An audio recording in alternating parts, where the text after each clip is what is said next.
Welcome to the Friday, December 26th morning update. Merry Christmas again. And it is the day after and in the wake of what was probably a wondrous holiday for everyone, we hope.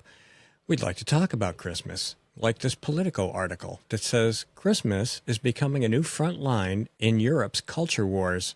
Becoming? Far-right parties are claiming the festive season as their own, recasting Christmas as a marker of Christian civilization that is under threat and positioning themselves as its last line of defense against a supposedly hostile secular left. It's just political. The trope echoes a familiar refrain from across the Atlantic that was first propagated by Fox News. It wasn't first propagated by Fox News. The war on Christmas has been going on for a very long time. And the interesting thing about it is this is coming from a group of people who defend the kinds of politicians who talk about speech like this. And finally, it takes resilience.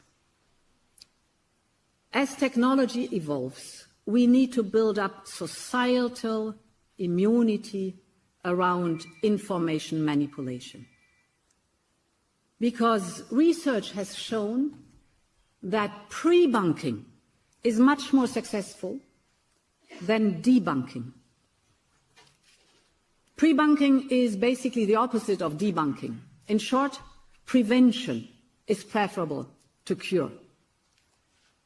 Perhaps if you think of information manipulation as a virus, instead of treating an infection once it has taken hold, that is debunking.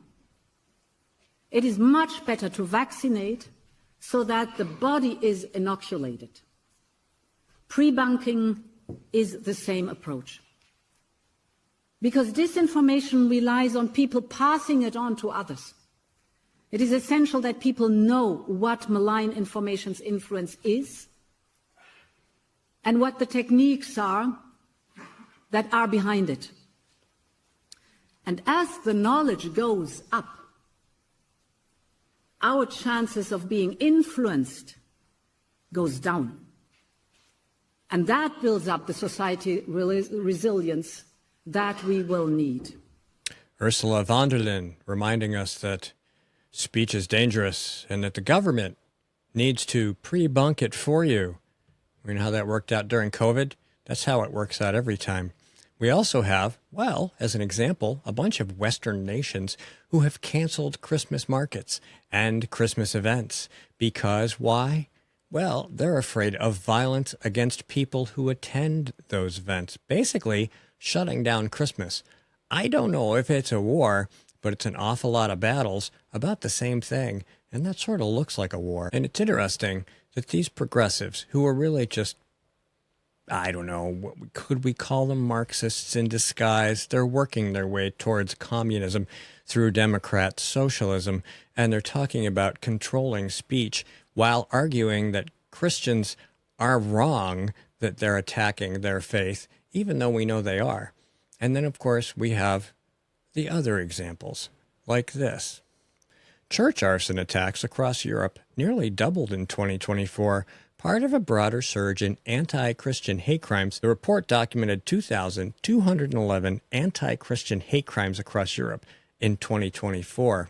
Meanwhile, in Africa, Nigerian Christians live in the seventh worst nation for prosecution, according to Open Doors World Watch 2025.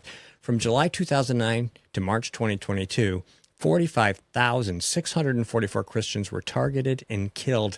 In 2023, the death toll was estimated at 7,000. It's not just in Nigeria, and it's Muslims and Islam that is doing all the killing. So you can't celebrate Christmas in Africa if you're anywhere near any of these people, because they will make sure you pay a price for it, and that price is your life. Now, there's a lot of similarities there to what's going on in Europe. It's the same kind of suppression, and the progressives who hate Christmas and Christians have no place to stand on the issue. Meanwhile, in America, the previous 6 years, 2018 to 2023, featured an increase in hostile incidents against U.S. churches. The total number of incidents in 2023, 485, was more than double the number identified in 2022, 198. The number of incidents in 2024, 415 from one 12-month span, is nearly equal to the findings from FRC's very first report, which covered 57 months. That was 420.